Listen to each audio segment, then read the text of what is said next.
Hello everyone, welcome to Cashcroft TV. My name is Kalen Ashcroft. Thank you very much for watching and or listening to this episode of Ages of Empires, where we will be going through all the major world empires throughout history. This is episode 71, so the second to last of this very long series. So we at least have 70 hours of full content. Please do not feel obligated to watch these in order, however. In this episode, we will be covering the Nazi Germany Empire as well the Italian Empire, or the Italian colonial empire. As with all previous episodes, we will highlight a specific leader from each empire. You might have guessed we'd do Hitler from Nazi Germany, but instead I chose to do Paul Joseph Goebbels. He was second in line to become the fascist leader of Nazi Germany, and I think he's certainly less covered than Adolf Hitler, who I think there are many sources that one could read to find out about him, or watch to find out about him. Furthermore, I think it has two benefits. First, that if Nazi Germany had continued, it eventually would have been under Paul Joseph Goebbels' leadership, so we might have this sort of insight as to what Nazi Germany might have looked like. But also, Joseph Goebbels was chosen specifically by Adolf Hitler, so we might get more of an insight into Hitler's mindset by seeing who his chosen successor was, because, for example, Joseph Goebbels was not related to him by blood. Maybe an analogy, but maybe a weak one, but nonetheless an analogy would be that Adolf Hitler would be the Julius Caesar who formed the empire, but he chose the Augustus to be his successor, who was his nephew. And in this case, Joseph Goebbels was not even related to him, so we might get a glimpse into the mindset of Adolf Hitler in that respect as well. And from the Italian Empire, we will be covering Benito, Amilcare, Andrea, Mussolini. So the perhaps best parallel we could have done with Goebbels would have been to do his nephew Ciano, but instead I think Mussolini, at least in my education, had been less covered than, for example, Adolf Hitler, so we'll be highlighting Mussolini from the Italian Empire.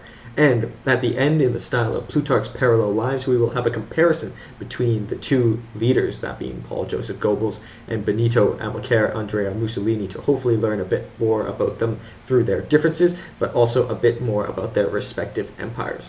So, to begin with Nazi Germany. So in all of our episodes, we'll be following the rise and fall of the particular empire. So this series was in large part inspired by the rise and fall of the Third Reich by Scherer, which is not only, I think, the best source on, at least the best history on Nazi Germany that I have read, but also one of the greatest books on history as well. So therefore, the structures of the rise and fall has been a common theme throughout all the empires we've covered, dating back to even our Egyptian empires, for example. So this is quite fitting. If I could suggest a history book, I'd certainly suggest The Rise and Fall of the Third Reich to follow the Nazi Germany, history of Nazi Germany. Perhaps, though, I cite this source because perhaps in some ways I might be biased, because that is my primary source, but nonetheless a very fantastic piece. So, the history of Nazi Germany is marked by one of the most destructive and ideologically driven regimes in human history. It lasted the short period of 1933 to 1945, culminating in both devastation of Europe and the annihilation of millions of people, particularly Jewish peoples, and what is known as the Holocaust. Therefore, we will seek to find a history of the rise and fall of Nazi Germany, highlighting key events, figures, and turning points. So for some background information first, so Nazi Germany, also known as the German Reich, and later the Greater German Reich, and it's also been they refer to it themselves as the Third Reich, believing it is the third regime after, for example, the Roman Empire, the Holy Roman Empire, and they believe they were the continuation of these Roman empires, that means Nazi Germany. But some say that's not, some in the West don't like that title as much because there isn't necessarily much of a connection, but nonetheless that is the title they gave themselves, and in Scherer's Rise and Fall of the Third Reich he uses that title as well, so please note that one as well. And it was the German state between 1933 and 1945, as mentioned, when Adolf Hitler and the Nazi Party controlled the country, transforming it into a totalitarian dictatorship. The Third Reich, which means The Third Realm, or the Third Empire, referred to, once again, the Nazi claim that Nazi Germany was the successor of the Holy Roman Empire and the Germanic Empire, or the German Empire, so pardon me, not the Roman Empire formally, but the Holy Roman Empire would be the First Reich. The German Empire, so the Holy Roman Empire, which we covered as an empire, was from 800, or also disputed another starting date of 962 CE, to Common Era to 1806 CE, whereas the German Empire was from 1871 to 1918, German colonial empire. So the Third Reich, also known as, or not necessarily colonial, but nonetheless the German Empire, would be the Second Reich, for example, under Bismarck, whom we've covered in a specific biography as well. So the Third Reich, which the Nazis referred to as the 1,000-year Reich as well, ended in May of 1945 after only 12 years. So despite all the impact they caused, it did not last too long, but there's a lot of details leading up to it as well that still were quite impactful. When the Allies defeated Germany and entered the capital, Berlin, ending the World War II in Europe. So in this episode, it happens to be serendipitous that we also are pairing it with the Italian Empire. I did not mean to combine two Axis powers, but the way the dates aligned, we actually ended up with a video that is entirely covering the Axis power. So hopefully by covering both, we can even find more specific and key valuable takeaways. So, as for the rise of Nazi Germany from 1919 to 1933, so the aftermath of World War I. So the roots of Nazi Germany lie in the aftermath of World War I, which lasted from 1914 to 1918, which we covered directly and indirectly in many of our previous empires, which devastated Germany and much of Europe. The Treaty of Versailles, which was signed in 1919, imposed heavy reparations and territorial losses on Germany. So there was a lot of upset within the country, particularly within the life of Adolf Hitler. And therefore it imposed heavy reparations once again and territorial losses, fostering a sense of humiliation and resentment within the German population. The country's economy was crippled by war debts and the hyperinflation crisis of the early 1920s as well. Germany's Weimar Republic, established after the war, was seen as a weak and too unstable to solve the nation's problems. Therefore, radical political movements on both the left and right began to rise, with one of the most prominent being the Nationalist Socialist German Workers' Party, the NSDAP, led by Adolf Hitler, later becoming the National Socialist Party of the Nazis. As for a brief biography of Adolf Hitler's early life and entry into politics. So Adolf Hitler was born in Austria in 1889, so not actually in the German state at the time, and moved to Germany in his youth. He had a lot of resentment in his time, particularly in Vienna, for example, but always believed that Germany and Austria should be united. It might be important to note that he was also born close to the border of the German state as well. After serving in Germany during the World War I, he joined the NSDAP in 1919. Hitler's fiery oratory skills, propaganda ability, and deep resentment of the Treaty of Versailles quickly earned him a following, and he promoted a vision of German nationalism, anti-Semitism, and anti-communism. Also might be noted anti-Catholicism, because he believed that Catholicism was an extension of Roman imperialism, and they did not want to be subordinate to the Roman state. Even throughout, for example, English history, there was for a long time a policy, and still to some extent a policy, that the royal family should not become Catholic, because then it would become subordinate to Rome. Therefore, he also promised to restore Germany to its former glory. I think there's maybe something to be said about the outsider. We also noted in the life of Napoleon, for example, he was born in Corsica, not France, and later became the Emperor of France.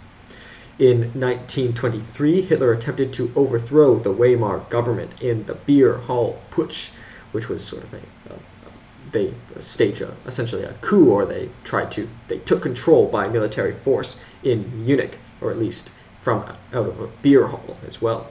However, the coup failed and Hitler was arrested. During his time in prison, he wrote the famed manifesto Mein Kampf, which laid out his ideas on race, politics, and the future of Germany. Even at this time, he had envisioned and planned to invade Russia. It's surprising that for a long time, for example, Russia was in alliance with Adolf Hitler, despite his damning words against that state, as he believed that Germany should claim the soil of Russia, and it was part of their birthright. As for the Great Depression and the Nazi Party's rise, so in 1929, the Great Depression plunged the world into economic turmoil. Germany, already weakened by war reparations, was particularly hard hit. The Weimar Republic's inability to address the economic crisis led to widespread disillusionment, creating a fertile ground for extremist parties like the Nazis. It's interesting to note that even at this time, and still to this day, Germany has always had multi-party systems. My observation is, for example, in ancient Rome, there was the right-wing and the left-wing parties, and as well in Greece, there were right-wing and left-wing parties, the optimates and the populaires, for example, and even in Canada and the United States, they have two-party systems. The United Kingdom is largely two-party systems as well. Canada does have a third party, but I believe there's sort of a trend towards two-party systems just because cannot split votes. But Germany, throughout much of its history, has had multi-party systems for unique and strange reasons. And therefore, the Nazi Party capitalized on this crisis by promising to rebuild Germany and end economic suffering. Their message resonated with the unemployed, middle class, and nationalist factions. By 1932, the Nazis became the largest party in the Reichstag, which is the German parliament, and Hitler, however, did not immediately seize power at this time. As for his appointment to Hitler as Chancellor, I think, for example, in Star Wars, the Emperor becomes Chancellor, but people say that the history of Star Wars is based off Vietnam, which surprised me. I always thought that the history of Star Wars was based on Nazi Germany because it becomes a chancellor and eventually becomes the emperor, but maybe that's too superficial, but nonetheless there is a parallel there. So Hitler becomes chancellor. So in January of 1933, after backroom political maneuvers, President Paul von Hindenburg appointed Hitler as Chancellor of Germany. Hitler promised to work within the system, but quickly set out about consolidating power. I think a key event, once again, is that beer hall push where and he also spent time in prison, so even from the start of his inception in politics, he had a sort of violent background, and he even came from the army, so it wasn't that he was some peaceful person who became violent later. He had always been prepared for violence, and maybe that's one of the reasons that he rose to the top, not to mention his speaking abilities, but also his writing abilities through Mein Kampf. As for the political maneuvers as well, Paul von Hindenburg appointed Hitler as Chancellor of Germany, and Hitler promised to work within the system but quickly set about consolidating his own power.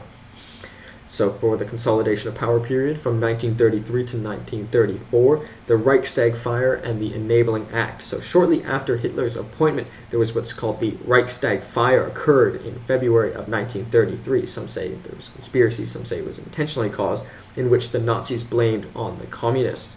And therefore Hitler used the fire as a pretext to persuade Hindenburg to sign the Reichstag fire decree, suspending civil liberties and allowing the arrest of political opponents, creating a police state. In Canada, there was formerly the War Measures Act, but is now the Emergencies Act, where one can claim a police state and start suspending civil liberties. It's also from the ancient Roman tradition, where they would claim a dictator, particularly in the wars against Carthage. So they claim a dictator because they needed to suspend civil liberties and create a police state.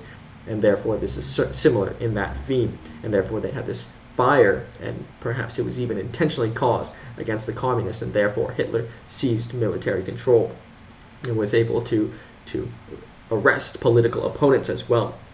So in March of 1933, Hitler pushed the Enabling Act, which effectively gave him dictatorial powers by allowing him to enact laws without the Reichstag's approval. This marked the beginning of the Nazi dictatorship, so that's important. The Enabling Act is important study in legal studies as well. As for the elimination of political opponents, so the Nazis quickly moved to eliminate all political opposition. The Night of the Long Knives in June of 1934 saw the purge of key figures within the Nazi Party and other political rivals, and the SA, or the Sturmabteilung, or the Secret Service, the Nazi parliamentary wing, as well, the SA is the Nazi parliamentary wing, was largely purged in favor of the more disciplined SS, or the Secret Service, or the Schutzstaffel, led by Heinrich Himmler, another key figure, maybe third most significant next to after Goebbels. And as for the death of President Hindenburg and Hitler's rise as the Führer was his title. In August of 1934, President Hindenburg, who was sort of the last of the remaining old guard, died, and Hitler merged the office of the Chancellor with the office of the President, declaring himself Führer, or leader, of Germany. And therefore Hitler now held absolute power and began to implement his radical vision for the country. So this middle period, so that would be seen as the rise of Nazi Germany, so far as the Nazi regime itself from 1933 to 1939, until the start of the Second World War. So as for the creation of a totalitarian state, so Hitler and the Nazis created a totalitarian state in which every aspect of life was controlled by the government. Political parties were banned and a cult of personality built around Hitler. The regime used mass propaganda led by Joseph Goebbels, who we'll highlight in a specific biography, to manipulate public opinion and promote Nazi ideology. The Gestapo, or the secret police, and the SS terrorized any form of resistance, rounding up Jews, communists, and other undesirable groups, such as gypsies as well, and also homosexuals as well. Therefore, concentration camps, initially designed to imprison political opponents, were expanded to hold Jews, Roma, or gypsies. I guess gypsies, pardon me, maybe a derogatory term. Roma would be a more appropriate name. And disabled individuals and others were included in these concentration camps. As for the expansion of Nazi ideology, the Nazis promoted the concept of the Aryan racial supremacy, advocating for the exclusion of and extermination of Jews, Slavs, Roma, and other groups deemed racially inferior. This ideology was not only racist, but also deeply militaristic, advocating for the Lebensraum, or the living space of the German people, by expanding into Eastern Europe, which they believed was their birthright, part of their soil. Economically, Hitler also pursued an autarky, which is an economic self-sufficiency, and rearmament. The regime also focused on public works programs, such as the construction of the Autobahn to combat unemployment. So, some debate whether the large government expenditures does stimulate growth. Reading The Power Broker by Robert Moses, and to some extent, climbing out of the Depression in the United States, or New York particularly, perhaps public expenditures can be a way of climbing out of economic turmoil. And that's what they did, and that's where the Autobahn, which is an important road till this day, which now has a maximum speed limit, but I've been fortunate to visit, but it's a very fast driving highway till this day. As for foreign policy and the road to war. So in foreign policy, Hitler sought to overturn the post-World War I settlement and rearm Germany. In 1935, he reintroduced conscription, and in 1936, German forces remilitarized the Rhineland, which is that region between Germany and France, which was, in fact, the war started when they invaded Poland, but they started claiming territories much earlier, and the Rhineland was their first territorial expansion that I've become aware of. As for both violations and this was therefore a violation of the Treaty of Versailles, but not much was done at this time. Hitler's next major move was the Anschluss, which was known as the annexation of Austria, the country of his birth, in 1938, followed by this dismemberment of Czechoslovakia. Then came the Munich Agreement in 1938, signed by Britain, France, Italy, and Germany, which allowed Hitler to annex the Sudetenland in exchange for a promise for no further territorial expansion. So probably not a good negotiation tactic to say, okay, you can have it, but never do it again, because by giving a concession, they're setting a precedent to do it further and giving him what he wanted with no real consequence. This policy of appeasement ultimately emboldened Hitler as well. In 1939, Germany signed the Molotov-Ribbentrop Pact. Molotov was the foreign affairs representative from Russia, and Ribbentrop was the foreign affairs representative from Germany, pact with the Soviet Union, a non-aggression pact that secretly divided Eastern Europe into spheres of influence. With no threat from the East, Hitler therefore launched his invasion on Poland in September 1st of 1939, triggering World War II. So the Russians agreed to this non-aggression pact, maybe wrongfully so. If they had read Hitler's writing, they would have known he'd come for them later. But Hitler was always fearful of having a two-front war, so he signed peace with Russia, then went into Poland, and then only had to deal with the West. So as for the decline of the fall of the Nazi Germany from 1940 to 1945, the war period, World War II, and then early Nazi victories. So in the early years of the war, Nazi Germany achieved rapid military successes. The Blitzkrieg, which is known as the lightning, or translates to the lightning war tactics, allowed German forces to swiftly conquer much of Europe, including France, Denmark, Norway, and the Netherlands, and as well Belgium. The invasion of the Soviet Union, known as Operation Barbarossa, began in June 1941, but eventually became a disastrous conflict that would lead to Germany's downfall. As for some information about the Holocaust, so the Nazis implemented the final solution, a policy to exterminate Jews, Roma, disabled individuals, and others deemed undesirable. This genocidal program led to the Holocaust, in which 6 million Jews were murdered, along with millions of others in death camps, like Auschwitz, Treblinka, and Sobibor. As for the turning of the tide, in 1942, the tide of the war began to turn against Germany. In the East, the Soviet Union under Joseph Stalin managed to halt the Germans' advance at the Battle of Stalingrad, one of the most famous battles in history, in 1942 to 1943, which marked a significant turning point. On the Western Front, the Allied invasion of Normandy, known as D-Day, this great movie Saving Private Ryan that depicts it, in June of 1944, which opened a second front against Germany. My analysis, at least from the rise and fall of the Third Reich, I found that the turning point for Nazi Germany was the Battle of Britain, where the Germans chose to bombard London. So at this time, the sort of English with their Spitfires and the Germans were flying over each other and bombarding each other with constant air raids. But Hitler chose to attack London, the capital, rather than tactical military sites. So there's the famous quote by Winston Churchill that I always misquote. That's something that never in the history of man has so much been owed by so many to so few, something along those lines. But nonetheless, that's where I find is the key turning point in the war. For example, the Battle of Stalingrad was probably the decisive point. Maybe they could have turned around after the Battle of Britain, but I say the Battle of Britain was when the real turning point, because that's when England started to get an upper hand on Germany, and in my opinion, it was actually maybe that was the turning point. There's also, of course, the bombing of Hiroshima and Nagasaki. I've been fortunate to visit Hiroshima, for example, by the Americans, also a key turning point in the war. Maybe those are the three key events, but I think the Battle of Britain was the one that really set off the negative spiral for Nazi Germany, at least according to my studies. So as for the collapse of Nazi Germany, as the Allies advanced from the west and the Soviets pushed from the east, a two-front war which Hitler constantly feared, Germany was increasingly surrounded.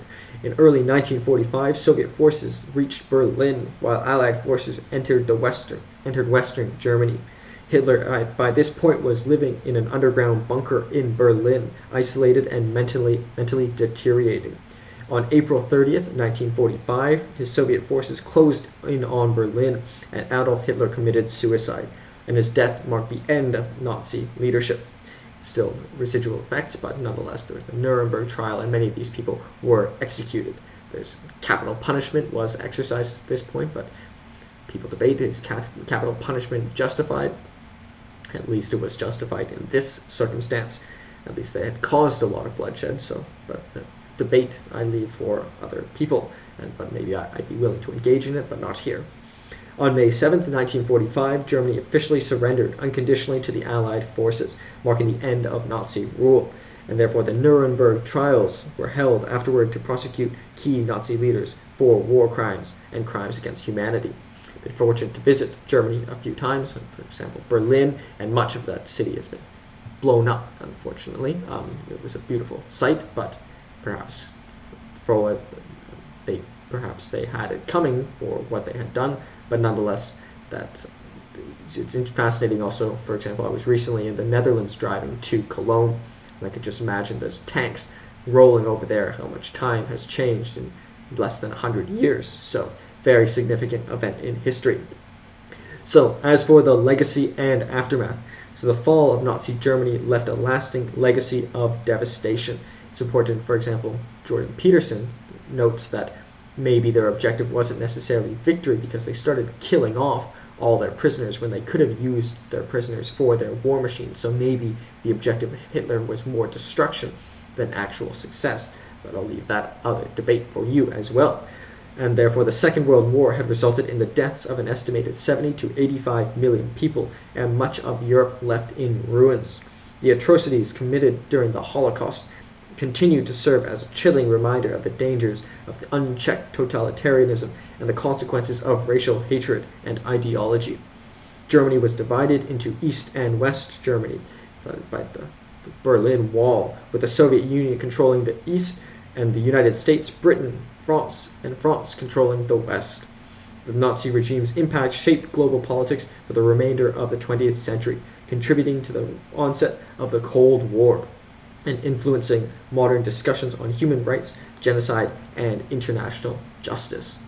Very, very fascinating period of history. Some say that now because the EU is largely controlled, or Germany has much power in the EU, some have quipped that the EU is the Fourth Reich, but I would at least say that it has nowhere near the destructive intention and racial supremacy as advocated by the Nazi Germany. So if one would call it the Fourth Reich, it is very different inherently, at least currently. But nonetheless, there's been many periods, as we've covered throughout history, where Germany has, for example, we also had the World War I, which we covered, had these territorial ambitions throughout Europe. It must be noted that Europe, although very populated and diverse linguistically, is relatively, for example, if one puts the United States or Canada over top, it is relatively quite tight. So nonetheless, there's been many territorial ambitions within this region. So as for the biography of Joseph Goebbels, and to learn more about this specific ruler and leader, I think there's many books one could read about Adolf Hitler, and I thought it would be important to cover Joseph Goebbels once again for two major reasons. Firstly, we might get a glimpse into what Nazi Germany would have been like if it had existed beyond the life of Adolf Hitler. And secondly, you might get a glimpse also into Adolf Hitler's mindset as to why he chose Joseph Goebbels as his successor. So, biography of Joseph Goebbels, the master of Nazi propaganda. So Joseph Goebbels, known Paul Joseph Goebbels, so Joseph, his first name he goes by is actually his middle name, was one of the most prominent and dangerous figures in Nazi Germany. As Adolf Hitler's minister of propaganda, Goebbels was responsible for control of the media, creating the framework of Nazi ideology through the control of the media, education, and public opinion. His contributions to Nazi propaganda were crucial in rallying the German people behind Hitler's policies, including the atrocities of the Holocaust. So for some quick background information, so Paul Joseph Goebbels was born on the 29th of October 1897 and died on the 1st of May 1945 by suicide, and was a German Nazi politician and philologist who was the Goteleiter, or the district leader of Berlin, chief propagandist of the Nazi Party, and the Reich Minister of Propaganda from 1933 to 1945, and also Hitler's successor. He was one of Adolf Hitler's closest and most devoted followers, known for his skills in public speaking and deeply virulent anti-Semitism, which was evident in his publicly voiced views. He advocated for progressively harsher discrimination, including the extermination of Jews in the Holocaust. So, a significant speaker like Hitler, also significant sort of propagandist like Hitler, but maybe less militaristic than Hitler himself. But we shall see this more. So as for the early life and education of Goebbels. So Joseph Goebbels was born on October 29th, 1897 in Reden, a small town in the Rhineland, which is a region that was taken by Germany, so also which was part of the German Empire at the time. So it was part of the German Empire, but sort of on the not in the center, as for example Hitler was born in Austria, not in the German state. So maybe once again something to be said about a slight outsider. He was the third of 5 children, born to a middle-class Catholic family. So despite Hitler's disapproval of Catholicism as subordinate to Rome, he came from a Catholic family. His father was a factory clerk and was strict but provided for a stable upbringing, and Goebbels showed an early interest in literature and intellectual pursuits. In his childhood and youth were marked by a love of books and writing. Goebbels was physically frail, suffering from a club foot. I think of Lord Byron also had a club foot, and also had an interest in writing. Maybe the club foot, by not being able to run and play as much or as competitively as others, maybe instills an interest in writing and reading, a condition that would affect him throughout his life and contribute to a sense of inferiority. His disability led him to develop a sense of insecurity that in some ways would later influence his later career as a propagandist. Despite this, he excelled academically, particularly in the humanities, and he attended the University of Heidelberg, where he studied literature, history, and philosophy.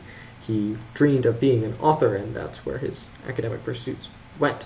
As noted, Hitler wanted to be an artist, so not necessarily the same in that right, but both sort of having an artistic interest foremost.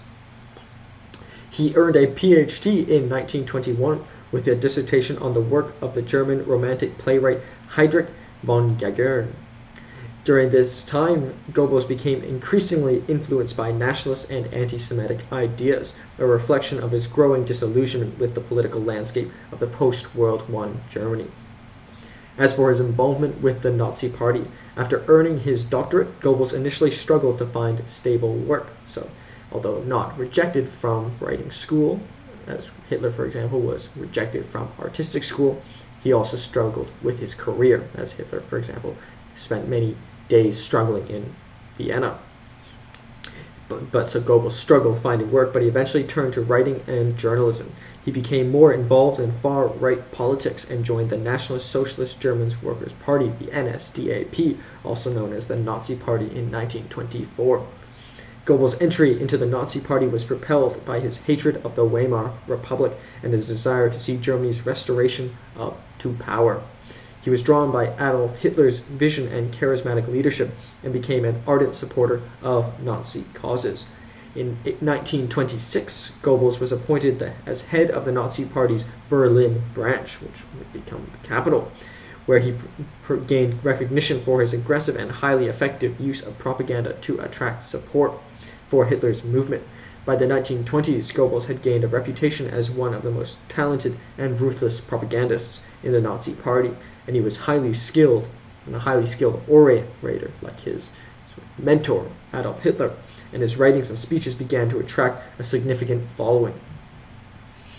As for his rise to power, if he was not already powerful as head of the Berlin branch, the capital of the Nazi Empire, as it would become. As for the rise to power in 1933, with Hitler's appointment as Chancellor of Germany, Goebbels was named Minister of Propaganda in the new Nazi government. In this role, Goebbels would have absolute control over the German media, arts, and all forms of communication, himself acting like a big brother, only second to Adolf Hitler.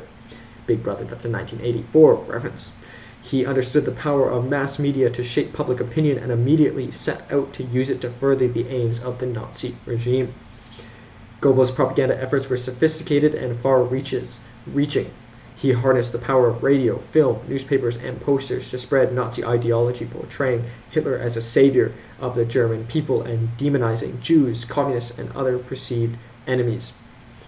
Goebbels personally oversaw the production of Nazi films that glorified the party and presented the government's vision of a pure and unified German state. So it must be noted here that he used sort of the most modern forms of media: radio, film, newspapers, posters, and films. So maybe in a parallel today, he would use the TikToks, he would use the most recent technologies as well. So he wasn't so old-fashioned, he was also quite sophisticated and quite modern as well. Maybe another reason why Hitler chose him as his successor. One of the most important propaganda tools was the Reich Ministry of Public Enlightenment and Propaganda, which controlled all forms of communication in Nazi Germany. Through this ministry, Goebbels was able to censor and manipulate the media, ensuring that only pro-Nazi content reached the public. So absolute censorship. As for Goebbels and the Nazi ideology, Goebbels was a fervent believer in Hitler's vision of the Aryan racial superiority and saw propaganda as a means to achieve Nazi goals. He played a critical role in promoting a cult of personality around Hitler, helping to elevate him to his status as a near godlike figure in the eyes of the German people. Though through anti-Semitic propaganda, Goebbels also contributed to the creation of an atmosphere of hatred and fear towards Jews. He promoted the idea of Jews as a threat of purity of the Aryan race, laying the groundwork for the systemic persecution and extermination of Jews during the Holocaust. His propaganda campaigns dehumanized Jews and other minority groups, portraying them as enemies of the state and the German people. Goebbels also supported the Nazi regime's militaristic expansionist goals, justifying invasions of neighboring countries and preparing the German public for war. He portrayed the invasion of Poland in 1939 and later campaigns during World War II as part of a larger mission to restore Germany's place in the world and achieve the Lebensraum, or the living space, for the Aryan race. So perhaps without a figure like Joseph Goebbels, Hitler's actions might not have been unpopular. Something noted in Rise and Fall of the Third Reich, there were sometimes the people within Germany would question what Hitler was doing. But with an individual like Joseph Goebbels, with complete control over the media, it was impossible to see Hitler in a negative light. As for World War II and the propaganda machine, as World War II progressed, Goebbels' role in shaping public perception became even more critical to maintain support and motivation for the regime. The Nazi regime's initial military successes were exploited through extensive propaganda efforts. Blitzkrieg tactics and the rapid overwhelming attacks on Poland and France were framed as demonstration of German superiority, and Goebbels worked hard to maintain morale from the home front, or on the home front. However, as the war turned against Germany, particularly after the failed invasion of the Soviet Union and the Battle of Stalingrad from 1942 to 1943, Goebbels' propaganda efforts became more desperate. Despite mounting losses, he attempted to convince the German people that victory was still possible, using every tool at his disposal to maintain support for the regime. As the war progressed, Goebbels pushed the narrative of a final victory even as German forces suffered significant defeats. The Allied bombings of German cities were framed as attacks on the German spirit, and Goebbels worked tirelessly to prevent any public acknowledgement of defeat. So if it weren't for Goebbels, maybe that Third Reich might have ended sooner, as well as they started to get disillusioned by their successes. But that didn't happen because Goebbels at least endeavored to maintain certain rhetoric or certain history that favored Hitler and Nazi Germany. As for the final days of the Third Reich through the eyes of Goebbels, by April 1945, as the Allies closed in on Berlin from the east and west, Goebbels remained fiercely loyal to Hitler. When it became clear that Germany was losing the war, Goebbels continued to rally the remaining forces, promoting the idea of total war and encouraging the last-ditch defense of the fatherland. On April 30th, 1945, with Soviet forces within a few miles of the Reich Chancellery, Hitler committed suicide in his bunker, and Goebbels, along with his wife Magda and their 6 children, remained in Berlin. But on May 1st, 1945, the day after Hitler's death, Goebbels made the design to end his own life, and Goebbels and his wife, Magda, poisoned their 6 children before taking their own lives. And Magda, his wife in particular, felt that the defeat of Nazi Germany was a betrayal of her faith in Hitler. So they believed in Hitler till their end. And Joseph Goebbels and his wife both ingested cyanide, ending their lives just a few hours after Hitler's death. And Goebbels' family's suicides were one of the final acts of the Nazi regime. After this, Admiral Karl Donitz became the successor of the Nazi Party, or what the residual state existed. So they even executed all the children. 6 children would be a very tragic thing to have to do, and as well their dogs, but still would be difficult as well. But he really believed in Hitler, but nonetheless, maybe it was also through necessity. Even if he did not kill them, they would have had a poor treatment. But I doubt the Allied forces would have killed their children, but it was the Russians who might have been there first. But I doubt the Russians would have killed their children. But nonetheless, he believed in their ideology so much that he executed his life, all his 6 children, his wife, and their dogs as well.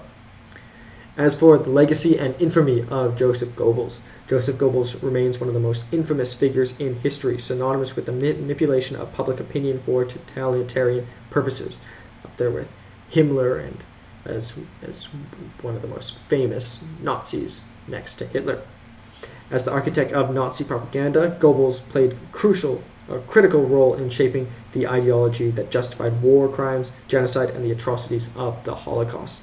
His use of the media and manipulation of public perception had a lasting impact on the study of propaganda and its power to shape history. Goebbels' ruthless ability to control the narrative and his deep commitment to Nazi ideology ultimately sealed his legacy as one of the principal architects of the Third Reich, and its moral and political decay as well. And therefore his name is forever associated with the dark art of propaganda and his ability to incite hatred and violence on a massive scale. So that is the life of Joseph Goebbels, the number 2 of the Nazi Germany, second only to Adolf Hitler, and his chosen successor who never got to fulfill that role, but died soon after his mentor.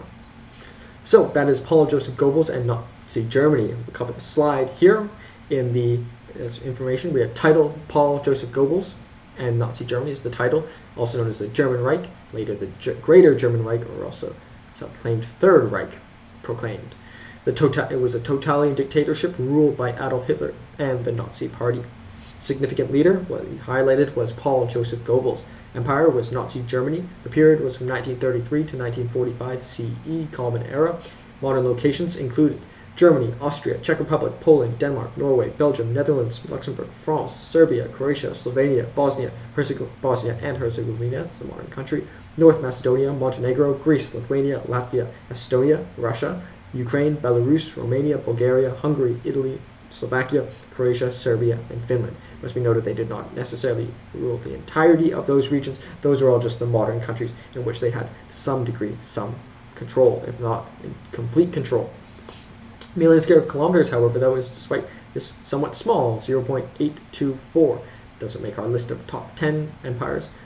In our average empire size would be 1.14, so even smaller than our average empire size, but nonetheless, all the much more bloody, much more quick-lived, and much also must be noted that it was sort of one distinct people as well. Million square miles would be 0.32%. Of the world would be 0.61%. That's excluding Antarctica. And also Europe is a very populated and difficult region to rule, having so many different peoples. Capital was Berlin. As I visited, it's very different now, very modern, because much of it has been bombed. Government would be one-party fascist state and totalitarian dictatorship. Common language, of course, was German. Religion was predominantly Protestantism, 54%, Catholic, 40%, Gottgläubig, 3.5%, and irreligious, 1.5%, and other 1%. Must be noted, if time had passed by, I think Catholic would have dropped. Gläubig, which would be their German Nazi religion, would have grown, and Protestant likely would have perhaps maintained as well. Population will be 109,518,183. Yes, I can't read numbers, pardon me. At its peak in 1940. Still smaller than some countries today, but a very difficult region and a very warlike region, and a region very modern in history too. I also caveat maybe it's harder to create an empire as time goes by, because as states get more technologically advanced, they get more, their defensive capabilities grow as well. So for images, in the top left we have, of course, a picture of Joseph Goebbels, Paul Joseph Goebbels. To the right of that we have the flag of the Nazi Empire, which has deep history, for example, dating back to even to India as well, but Hitler devised it as something to be mostly striking. To the right of that we have the emblem from 1935 to 1945, which features the Roman eagle standard. It's known as the Reichsladder, more known as the Imperial Eagle, which dates back from the Holy Roman Empire, showing they believe they're the Third Reich. Interesting, now the eagle is the symbol of the United States, but that is the bald eagle. I caveat that actually I'm from British Columbia, where there's the highest concentration of bald eagles, but this is not necessarily a bald eagle, but there seems to be a fascination in eagles across powerful empires for some reason. For example, in the United States, you can do falcon hunting, and you cannot have a pet bald eagle because it is their national animal. But nonetheless, there seems to be a fascination with eagles. We've also seen many of our other states have glorified this animal as well, or some type of bird. But particularly, there seems to be something Germanic about this eagle, or dating back to the Holy Roman Empire. To the right of that, we have an image of Adolf Hitler, the de facto leader, or the absolute totalitarian leader of Nazi Germany. Below that, since we only had room for one image, we have Hitler proclaiming the Anschluss in the Heldenplatz in Vienna on 15th March 1938, which was the annexation of Austria. I chose this image because Hitler is originally from Austria, so this is his motherland, for example. It's also just showing a big crowd, a big speech, but also I think it's a real big turning point, the uniting of Germany and Austria, which really marked in my opinion, the start of the Nazi German Empire. In the top right, we have a map of the states, whether absolutely controlled or to some degree controlled by Nazi Germany. As we can see, very, very large region and very difficult region to control in Europe. As for some significant dates, we have Hitler's seizure of power on the 30th of January, the Nazi Party's seizure of power on the 30th of January 1933. The Enabling Act, an important piece of legislation, was passed on the 23rd of March 1933. The Nuremberg Laws in 15th of September of 1934, also important in terms of legal studies. The Anschluss, the annexation of Austria, on the 12th and 13th of March 1938. The invasion of Poland, which eventually started the Second World War, on the 1st of September 1939. The death of Hitler was on the 30th of April 1945. As people noted, he was born on the 20th of April, so 10 days after his birthday. The fall of Berlin was on the 2nd of May 1945. The surrender was on the 8th of May in 1945. And the Flensburg government was arrested on the 23rd of March in 1945. And the Berlin Declaration, ending the ultimate end of Nazi Germany, was on the 5th of June 1945. So that is Paul Joseph Goebbels and the Nazi Empire, and we'll learn a bit more about the empire and the leader in the comparison with Benito, Amilcare, Andrea, Mussolini, and the Italian Empire. So the rise and fall of the Italian Empire. History of the Italian Empire is one of ambition, militarism, and eventual downfall. Italy's attempt to establish a colonial power and empire in the late 19th and 20th centuries was marked by military defeats, imperial ambitions, and its eventual role in World War II. The Italian Empire was never as vast or influential as the British, French, or Spanish empires, but its rise and fall are a fascinating chapter of the broader history of European imperialism, and it was the second or third with Japan, a leading Axis, part of the Axis powers with Nazi Germany against the Allied powers in World War II. So as for some background information, the Italian colonial empire, or the Imperio Coloniale Italiano, also known as the Italian Empire or Impero Italiano, between 1936 to 1941, was founded in Africa in the 19th century, and later went up all the way through the Second World War as well. It comprised of the colonies, protectorates, concessions, and dependencies of the Kingdom of Italy. In Africa, the colonial empire included the territories of present-day Libya, Eritrea, Somalia, and Ethiopia, the last three being officially named Africa Orientale Italiana, AOI. Outside Africa, Italy possessed the Dodecanese Islands following the Italo-Turkish War in Greece, and Albania as well from 1917 to 1920, and 1939 to 1943 during the Second World War, and as well had some concessions in China, as we shall see. So, for example, the concession of Tianjin, I believe is the pronunciation.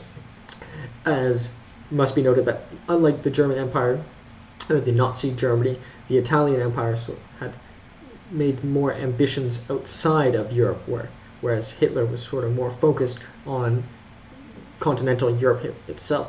Some have speculated maybe if he focused more on naval gains or gains outside of Europe, as the British did, maybe it would have been more successful in that front. So, the rise of Italy and the unified nation from 1861 to 1860. So we're covering a broader period here. So in part, this Italian Empire episode is in parallel to the Nazi Germany, but it's also in parallel to our British colonial empire, our Spanish colonial empire, our Portuguese colonial empire, and our Dutch colonial empire. So hopefully you can cross-reference it with those as well as Nazi Germany. So the history of the Italian Empire cannot be fully understood without the context of the Italian unification, known as the Risorgimento. Before the mid-19th century, Italy was a patchwork of fragmented kingdoms, duchies, and territories under foreign rule. The Kingdom of Sardinia, led by Victor Emmanuel II, played a central role in the unification process, assisted by key figures like Giuseppe Garibaldi and Count Camillo de Cavour. In 1861, the Kingdom of Italy was officially proclaimed with Victor Emmanuel II as its first king. So once again, many of our states start with unification, inevitably forming an empire as its first king. However, the unification was incomplete, with territories such as Rome and Venetia remaining outside of Italian control. So Rome, the later capital, was not part of the state at this time. As for the aftermath of this unification, the new Kingdom of Italy faced numerous challenges. Its economy was underdeveloped, and the newly unified state lacked a strong, cohesive identity. In addition, Italy's position in international affairs was weak compared to other great powers of Europe, like Britain, France, and Germany. However, Italy's leaders were eager to establish their nation as a great power and sought to expand Italy's influence through imperial ambitions.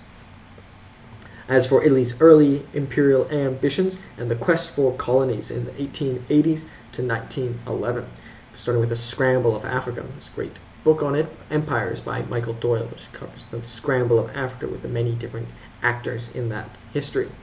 So by the late 19th century, European powers were actively seeking to expand their empires, particularly in Africa.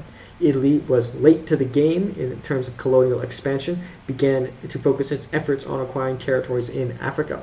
In 1882, Italy joined the Triple Alliance with Germany and Austria-Hungary, where Hitler was later born, hoping to strengthen its position in Europe and abroad. So therefore, starting this, laying the groundwork for what would later become the Axis powers, with Japan as well. As for the Italian colonies in Africa, Italy's first major colonial venture was Eritrea in the Horn of Africa, which it formally annexed in 1889. However, Italy's ambitions in Africa were soon to be tested in Ethiopia.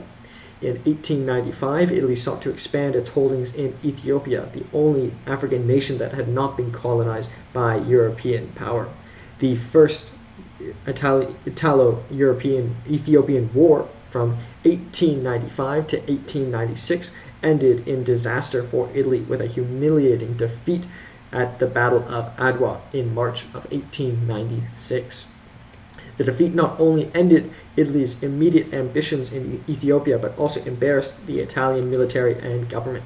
Despite this setback, Italy continued its imperial ventures in Africa, particularly in Libya. As for the acquisition of Libya in 1911, almost before the First World War, Italy declared war on the Ottoman Empire and successfully captured Libya, which was then part of the Ottoman Empire, so a very formidable empire to go against, as we covered in our history of the Ottoman Empire, and therefore which was then part of the Ottoman Empire, and the victory gave Italy its first significant African territory after some previous struggles. And the victory gave its first significant African territory, although the occupation of Libya was met with resistance from local populations and proved difficult to maintain. This conflict foreshadowed the challenges Italy would face in managing its colonies. So I said maybe if Nazi Germany had been more colonial, maybe they would have been more successful, but colonial empires did face their own struggles as well. Eventually, the British colonial empire, even the greatest and largest colonial empire, eventually did collapse because it's difficult to rule over for disparate peoples who aren't necessarily happy about being ruled by some continental European power. As for the early 20th century, the rise of fascism and the second attempt at empire in the 1920s to the 1930s. So the rise of Benito Mussolini, who we'll highlight in a specific biography. So the next major phase in the history of the Italian Empire came with the rise of Benito Mussolini and the Fascist Party. Mussolini came to power in 1922, promising to restore Italy's glory and create an empire that would rival those of the other European powers. Under Mussolini, Italy embraced an aggressive nationalist, expansionist ideology. Mussolini envisioned an empire stretching from North Africa and the Mediterranean, with Italy as its center. And the fascist regime sought to reclaim the glory of ancient Rome by establishing an empire that would bring Italy the prestige and power that had eluded it in the 19th century. As for the invasion of Ethiopia in the Second Italo-Ethiopian War, so they returned to a second war. In 1935, Mussolini launched an invasion of Ethiopia seeking to avenge Italy's earlier defeat and assert Italy's power on the world stage. The Second Italo-Ethiopian War from 1935 to 1936 was a brutal campaign marked by the use of chemical weapons and other atrocities against Ethiopian civilians. Despite initial setbacks, Italy ultimately succeeded in capturing the capital, Addis Ababa, in May 1936, and Ethiopia were incorporated into Italy's African Empire, renamed the Italian East Africa. The victory was a major propaganda triumph for Mussolini, who declared the creation of the Italian Empire in East Africa. Therefore, Italy's empire now consisted of Libya, Eritrea, Somalia, and Ethiopia. And Mussolini's regime hailed this as a great achievement, but the empire was fraught with challenges, including the ongoing resistance from local populations and internal condemnation of Italy's use of force. So maybe their handling of internal propaganda, Mussolini would have been better. Maybe he needed a Joseph Goebbels to maintain propaganda within the state. As for the Italian Empire in World War II in 1940 to 1943, Italy enters World War II. So in 1940, Mussolini entered World War II on the side of Nazi Germany, hoping to expand Italy's empire at the expense of France and Britain. Perhaps they chose the wrong ally because the Axis powers would eventually lose. Maybe if they had joined the Allied powers, maybe they would have been more successful. At the same time, they wouldn't have been able to pursue their territorial and expansionist regimes. And also fascism was sort of contrary to the philosophy of the Allied powers. And therefore, Italy's initial military campaigns were disastrous, and the Italian forces were unable to achieve the territorial gains Mussolini hoped for. For some reason, at least as highlighted in Rise and Fall of the Third Reich, the Italians were very unsuccessful in the majority of their military endeavors. In North Africa, during the Second World War. In North Africa, Italy's attempt to invade, and in fact, Hitler was often frustrated with the Duce, or Mussolini, for their unsuccesses in war. In North Africa, Italy's attempt to invade, but he also had a bit of competition as well with Mussolini, who came to power before him, but nonetheless, he was he did want the Axis powers to win, but he did not want to be outshadowed by Mussolini, which didn't necessarily happen. In North Africa, Italy's attempt to invade Egypt was met with fierce British resistance, leading to the stalemate in the Western Desert Campaign. Meanwhile, the Italian Empire in East Africa began to collapse under the pressure of the Allied military advances.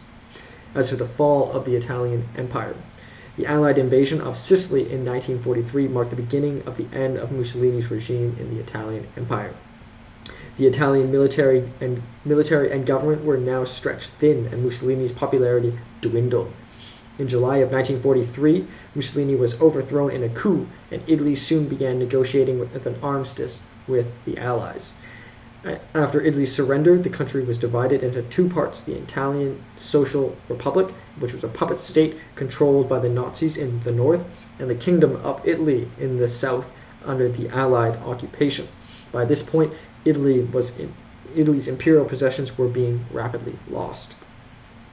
And therefore, in 1941 as well, the British had already taken control of Italian Libya, and by 1943, Italian East Africa had been defeated by Allied forces, with Ethiopia being liberated by the British and the Ethiopians as well. And the Italian Empire therefore effectively ceased to exist. So as for the fall of Mussolini and the end of fascist Italy, after Mussolini's ousting in 1943, he was captured and executed by Italian partisans in April of 1945. The fall of Mussolini and the collapse of the fascist regime marked the end of Italy's imperial ambitions. Therefore, in the aftermath of World War II, Italy faced a period of political and economic instability, and the Allies who had occupied Italy during the war helped guide the country toward the Republic of Italy, which was formally established in the 1946 referendum and which abolished the monarchy. And Italy lost its remaining colonial holdings, and the idea of a new Italian empire was extinguished, having residual effects up until 1960 CE. So as for the legacy of the Italian Empire, the Italian Empire, though short-lived, was a significant chapter in the history of imperialism and must be covered in as well to all of our other colonial empires, and as well as a leading Axis power. The Italian Empire, though short-lived, was a significant chapter in the history of imperialism. Mussolini's attempt to create a fascist empire was driven by nationalism, militarism, and the desire for international prestige, but it ultimately failed due to military defeats, economic challenges, and the collapse of the fascist regime during World War II, and internal upset. The empire left a complex legacy, with many of Italy's former colonies such as Libya, Eritrea, and Somalia enduring years of economic and political instability in the wake of Italian rule. The history of Italian colonialism is therefore marked by brutality, with the use of chemical warfare in Ethiopia, and the exploitation of African resources, and the repression of local populations. While the Italian Empire was ultimately a fleeting experiment in imperialism, its rise and fall provide important lessons about the dangers of militarism and authoritarianism and unchecked ambition. So, very fascinating empire, and a fascinating sort of keystone empire to study in understanding the other empires, and not only colonial sphere but also the continental European sphere. So as for the life of Benito, Amilcare, Andrea, Mussolini, the rise and fall of the fascist dictator. So Benito, Amilcare, Andrea, Mussolini was the founder of fascism and the leader of Italy from 1922 to 1943, perhaps even an inspiration for Hitler himself. As Italy's dictator, Mussolini was a controversial figure whose regime sought to create a totalitarian state, emphasizing nationalism, militarism, and authoritarian rule. His rise to power marked a critical point in European history, influencing the course of the 20th century and contributing to the eventual outbreak of World War II. Mussolini's downfall in 1943 ended his controversial regime, but his legacy continues to resonate in discussions of totalitarianism, fascism, and modern political movements. So for some background information, Benito Amilcare Andrea Mussolini was born on the 29th of July, 1883. I believe that makes him a Virgo, or maybe a Cancer. and, died on the 28th of April 1945. Was an Italian politician and journalist who was the dictator of fascist Italy. So a lot of these individuals came from journalism. For example, Joseph Goebbels, who was dictator of fascist Italy from the March of Rome in 1922 until his overthrow in 1943. He was known as the Duce of Italian fascism from the establishment of the Italian Fascists of Combat in 1919 until his summary execution in 1945. He founded and led the National Fascist Party, or the PNF.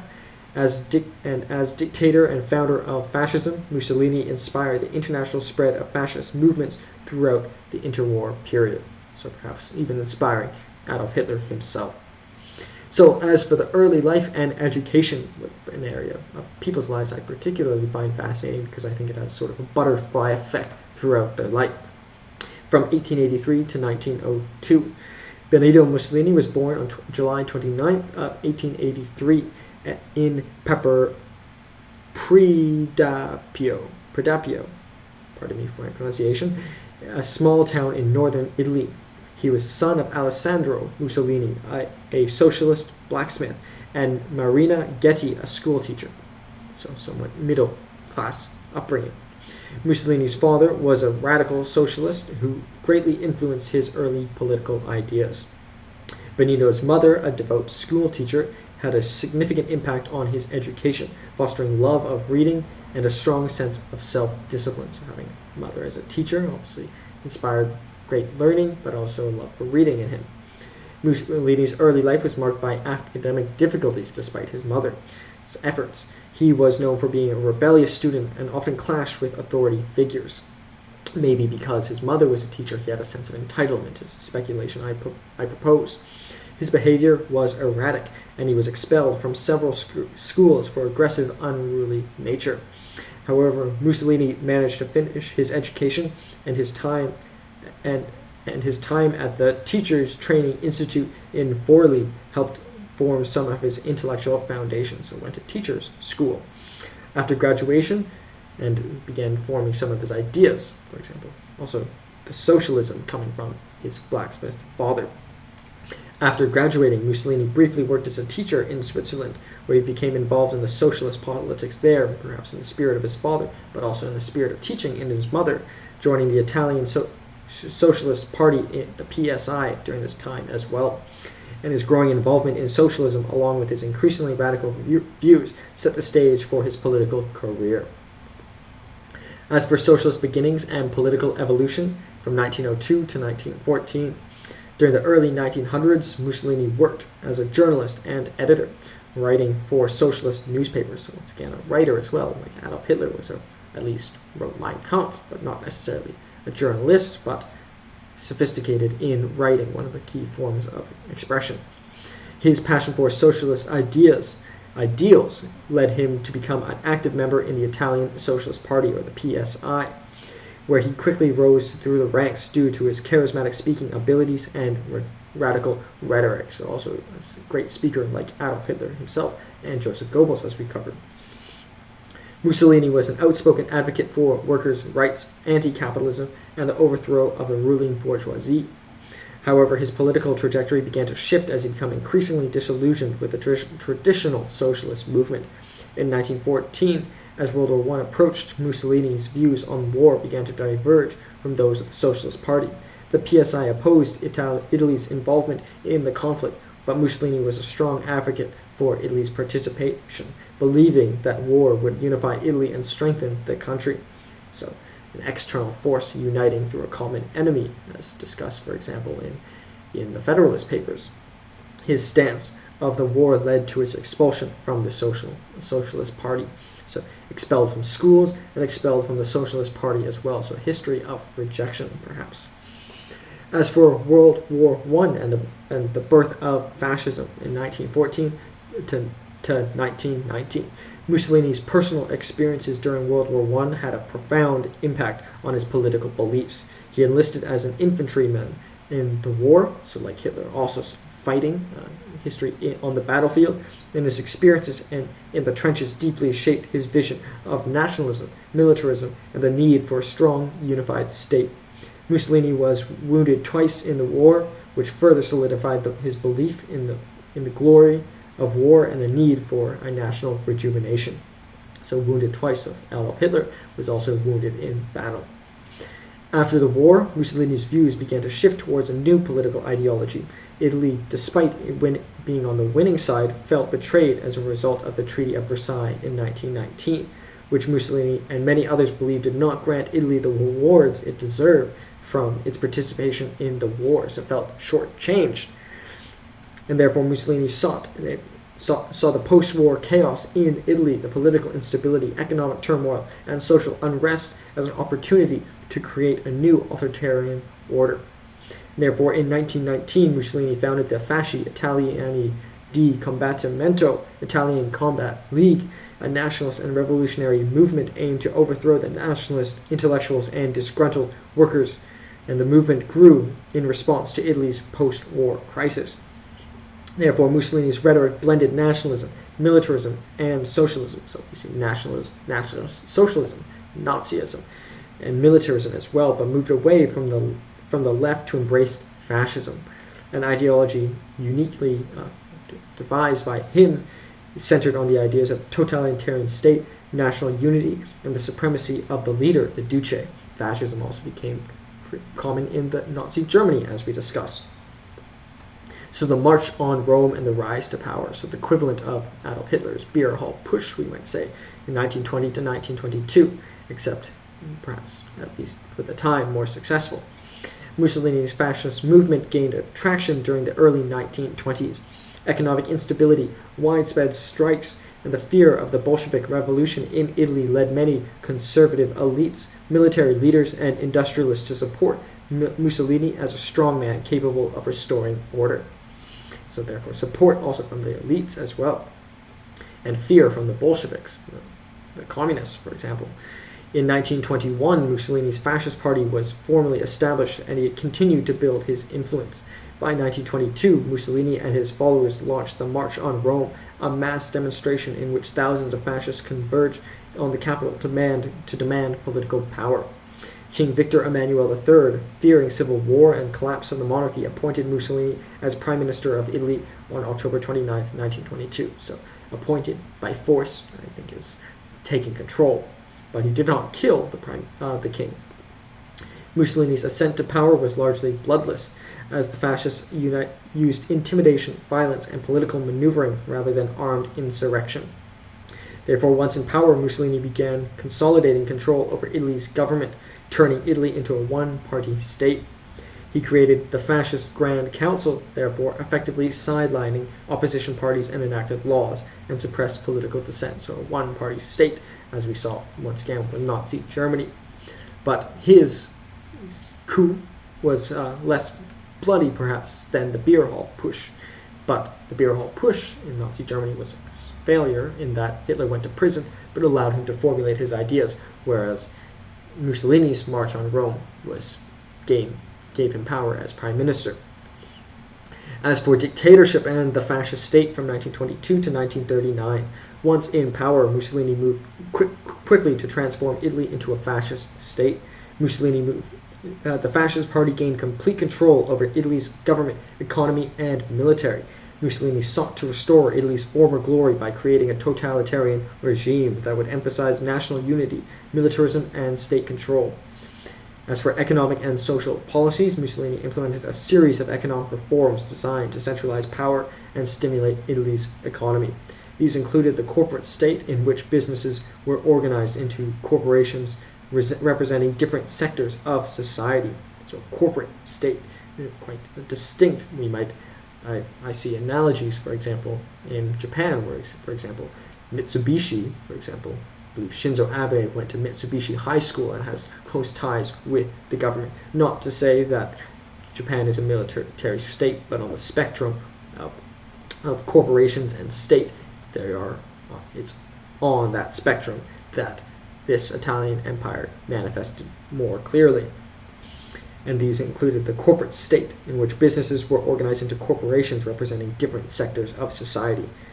The state had significant control over economic activity, and labor unions were replaced with state-sanctioned organizations that were loyal to the regime.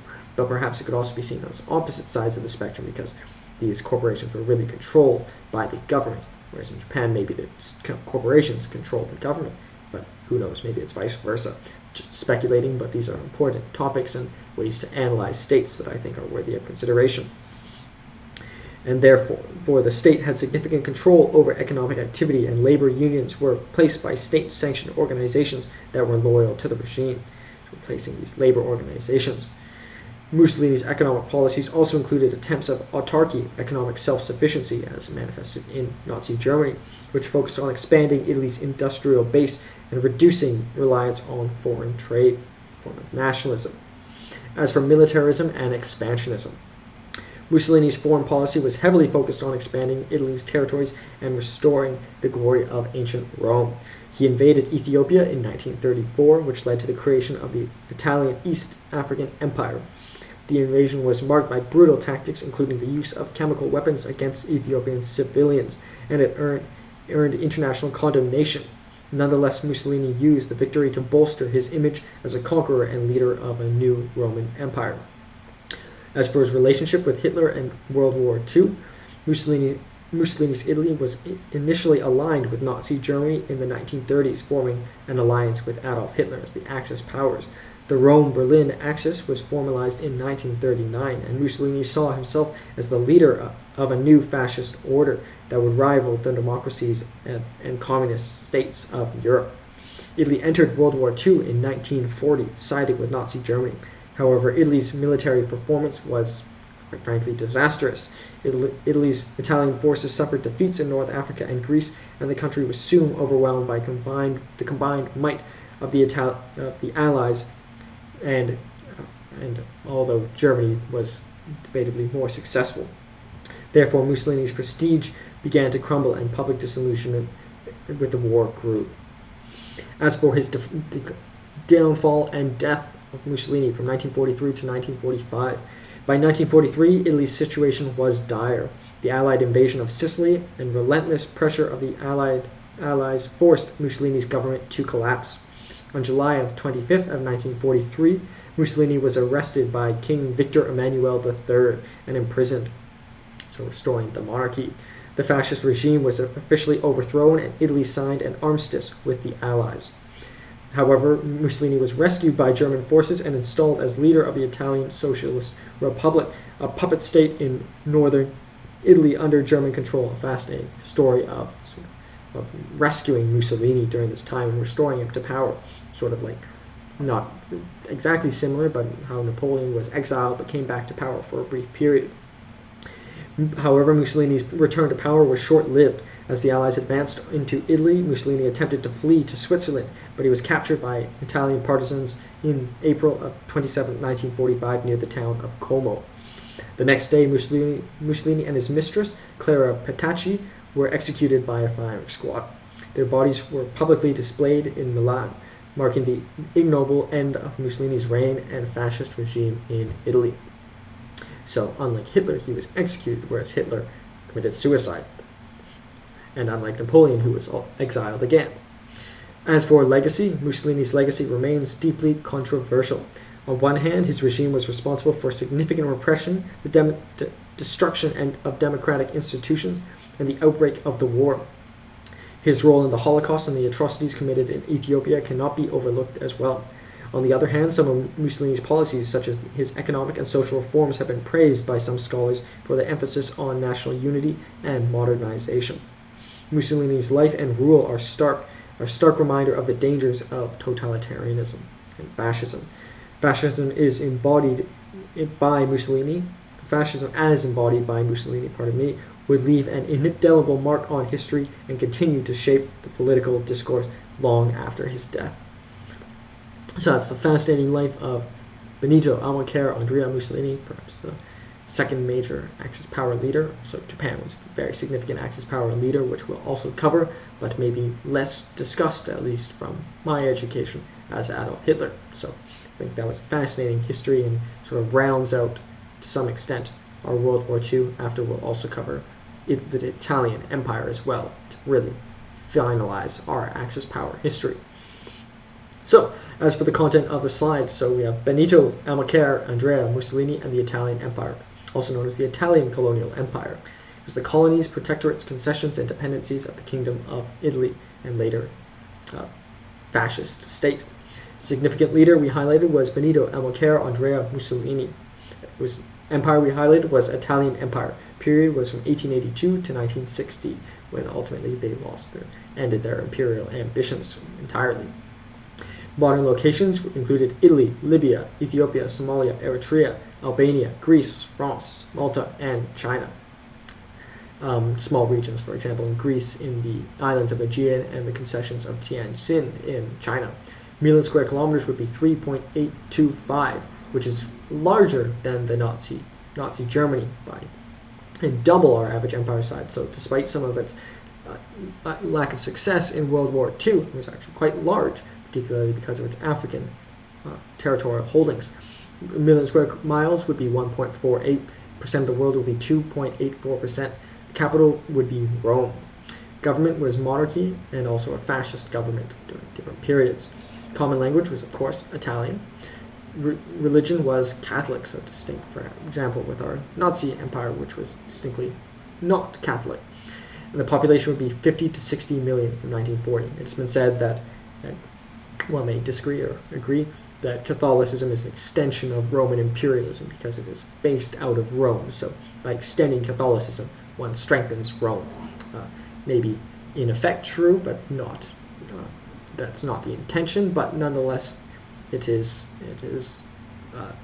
a deep connection between Catholicism and Rome as a city and as a capital. Images in the top left, of course, we have Benito, Amilcare, Andrea, Mussolini. To the right of that, we have the coat of arms. As you can see, the flag is depicted on it, and some key images. I always suggest zooming in and looking at the coat of arms to learn about sort of the symbolism that's important within the empire. To the right of that, we have the flag of the Italian Empire, or the Kingdom of Italy.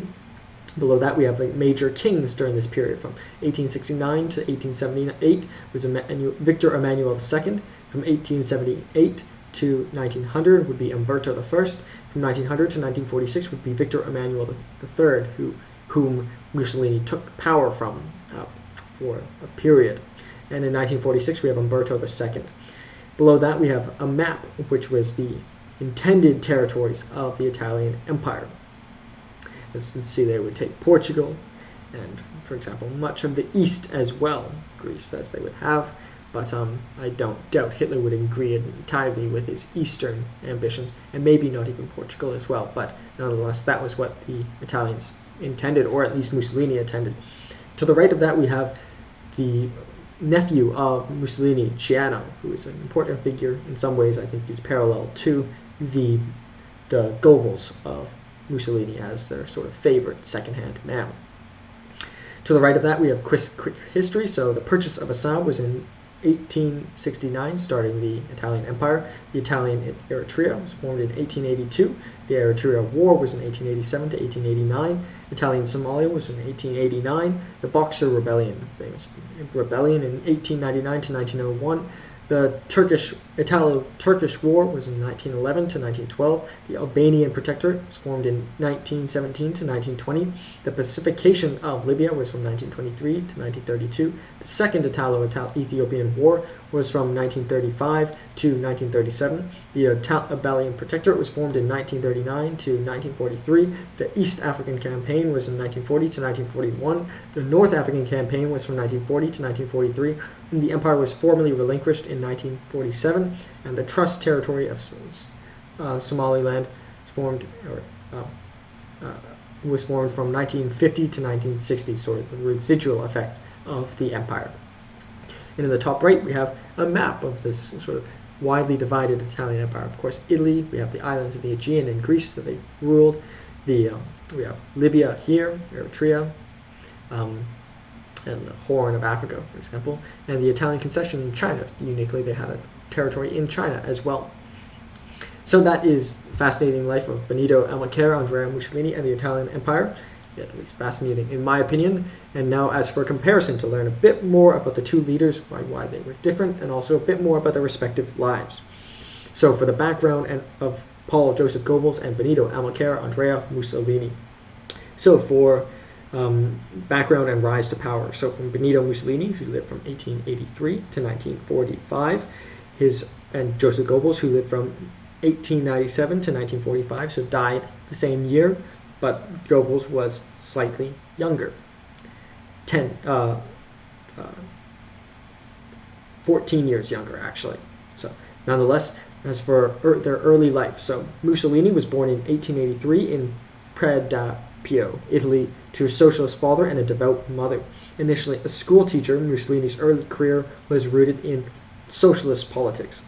He eventually was expelled from the Socialist Party, as he was expelled from many schools, due to his pre-war stance during World War I, a key turning point in his ideological shift. He also worked as journalism and spent some time writing as well.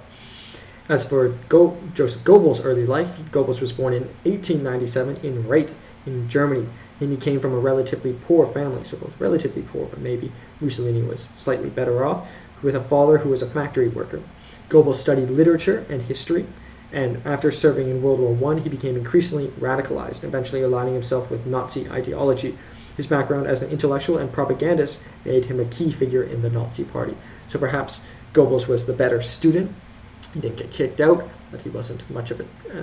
He would teach through his propaganda, but he was also more maybe focused on his own writing, whereas Mussolini spent time as a teacher. But they both had political interests from quite early on. As for path to power, Mussolini founded the Fascist Party in 1919, which capitalized on post-World War I Italian disillusionment, economic turmoil, and fear of communist revolution. His rise to power culminated the March on Rome in 1922, after King Victor Emmanuel III appointed him as Prime Minister of Italy. Mussolini consolidated power over the next several years, establishing a totalitarian regime. As for Goebbels, he joined the Nazi Party in 1924 and quickly gained prominence due to his powerful oratory skills and passionate speeches. His role as Minister of Propaganda from 1933 onwards made him the primary architect of Nazi propaganda. He played a crucial part in promoting Adolf Hitler's image and securing Nazi Party's hold over German society. As for their political ideology and philosophies, starting with Benito Mussolini and fascism. So Mussolini is widely regarded as the father of fascism, which would influence as well yet Adolf Hitler, a far-right political ideology that emphasized authoritarian leadership, nationalism, militarism, and subordination of individual rights for the sake of the state. His vision of fascism centered on the idea of national rebirth, restoring Italy to its former glory, reminiscent of the Roman Empire. As for totalitarianism, Mussolini sought to create a totalitarian state where every aspect of Italian society, from economy to education, was controlled by the fascist government. He believed in a strong centralized government led by a charismatic leader, Il Duce himself, with all political opposition suppressed. As for Goebbels, he had the Nazi ideology. Goebbels, as a key member of the Nazi Party, adhered to National Socialism, Nazism, which combined extreme nationalism with social theories, particularly the belief in the superiority of the Aryan race. He fervently supported Hitler's anti-Semitic agenda, advocating for a systemic persecution and eventual extermination of Jews and other minorities. So it might be said that Goebbels' philosophy sort of derived many details from fascism and totalitarianism, but it also had this distinctly racial element and racial superiority. As for propaganda as a tool, while Mussolini focused on militarism and state control, Goebbels' primary contribution was mastery of propaganda, and perhaps maybe more successful in this because couldn't quite get the propaganda fully aligned in Italy during the Axis period, whereas under Goebbels they really had it locked down, at least for a period, as a tool for political manipulation. His influence in shaping Nazi ideology and creating an image of the Führer was unparalleled. Therefore, Goebbels helped to create a political personality cult around Hitler, portraying him as Germany's savior. So, whereas Mussolini was really self-focused on making Il Duce, maybe a little appreciation for his son, Ciano, but Goebbels was really dedicated to his mentor, Adolf Hitler. But maybe if he came to power, he would have been as self-absorbed as well. As for their roles in their respective government, Mussolini was head of state, known as Il Duce, or the leader. Mussolini served as prime minister of Italy, eventually assuming dictatorial powers. He was both the political and military head of the state. He used the fascist militia, the Black Shirts, to suppress the opposition and maintain power. He had a military focus where Mussolini sought to create an empire reminiscent of ancient Rome, and he embarked on military campaigns in Africa, such as the invasion of Ethiopia in 1935, aiming to build an Italian empire. His actions were driven by his desire for territorial expansion and national pride. As for Joseph Goebbels, he was Minister of Propaganda. Goebbels never held the same executive powers as Mussolini, but he was in line to gain those powers, but was crucial to the Nazi regime's success through his control over media, culture, and public opinion. As Minister of Propaganda, he was responsible for crafting the Nazi narrative, and which included glorification of the Aryan race and demonization of the Jews and cult of Hitler. As for cultural control, Goebbels had control over the film industry, radio, broadcast, newspapers, and education. He turned these mediums into tools for spreading Nazi ideology and ensuring the public remained loyal to the Führer. His influence over the German people through mass media was immense, as he shaped public perception and kept the Nazi regime in power. So maybe Mussolini might have been more effective if he used the same level of propaganda that Goebbels made use of, if he used the modern technologies such as radio, film, broadcast, newspapers, education, and movies. But perhaps Goebbels never could have formed a state or taken control in the way Mussolini and Adolf Hitler did. So maybe different skill sets, maybe once again, Caesar and Augustus analogy. As for the methods of propaganda, with Mussolini, he formed a cult of personality where Mussolini was master at creating his own personal mythology. He promoted himself as a strong, decisive leader who could restore Italy's greatness. His speeches were often dramatic, aimed at stirring national pride and rallying the Italian people around the idea of revitalized Roman Empire. As for his control of the media, Mussolini also controlled Italian media to a certain extent, but did not exercise the same level of propaganda sophistication as Goebbels. He used the press, radio, and film to glorify the fascist state, but his regime was not as centralized and systematic in its approaches to media and control as the Nazi regime and Goebbels particularly. Goebbels, on the other hand, was a master of media manipulation. Goebbels, in contrast, had a deep understanding of the psychological power of media. He believed that the Nazi message was repeated. If the Nazi message was repeated enough times, it would eventually be accepted by the masses. And as it eventually was for a time. He controlled all forms of communication in Nazi Germany, including newspapers, books, films, and states, as mentioned.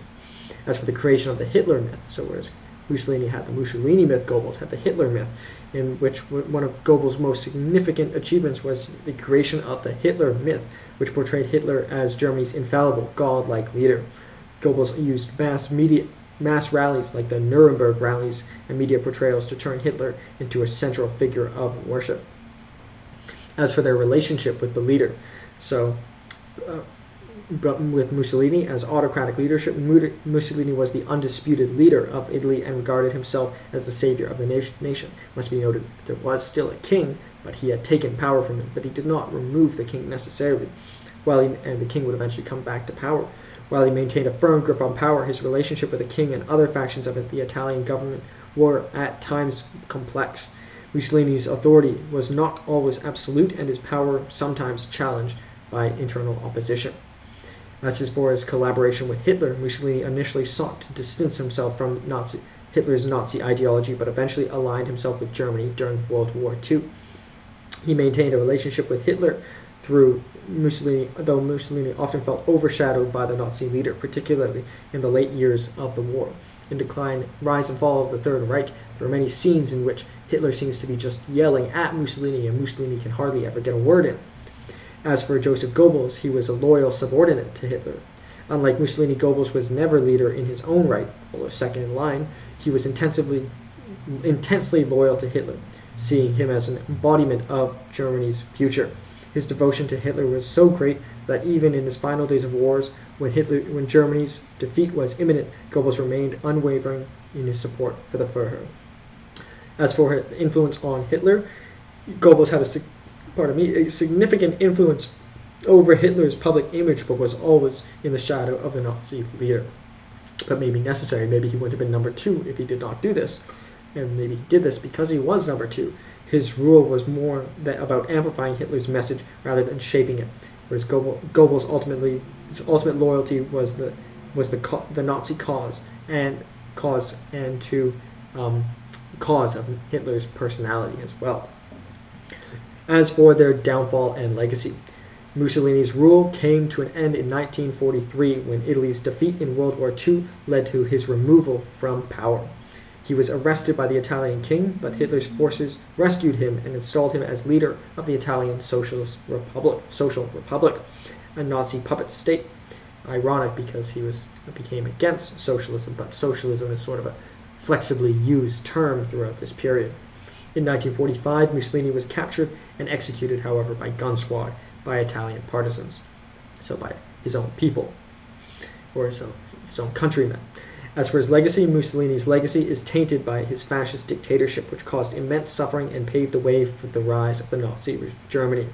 Although initially admired by some for his leadership efforts and to modernize Italy, his aggressive expansionism and association with Hitler left a dark mark on his legacy. As for his legacy, Goebbels remained loyal to Hitler until the very end of the war.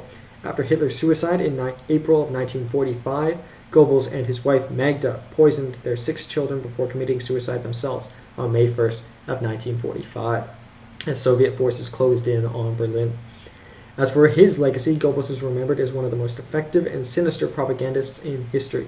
His manipulation of the media and role in the Nazi regime's crimes, including the Holocaust, cement his place as one of the most notorious figures of the 20th century. So, therefore, while Mussolini and Goebbels shared some ideological affinities and both contributed to the rise of fascism and authoritarian regimes in Europe, their roles, methods, and personal influences differed greatly, and ultimate roles. Mussolini was a dictator and central figure in the Italian fascist regime, while Goebbels was a propagandist who played a pivotal role but secondary role in Nazi Germany. Mussolini's power was more direct, but Goebbels' control over the German people through media manipulation was profound, especially in creating a cult of personality around Hitler. Both left lasting legacies marked by violence, oppression, and war, but were ultimately undone by their allegiance to totalitarian regimes that led to worldwide destruction.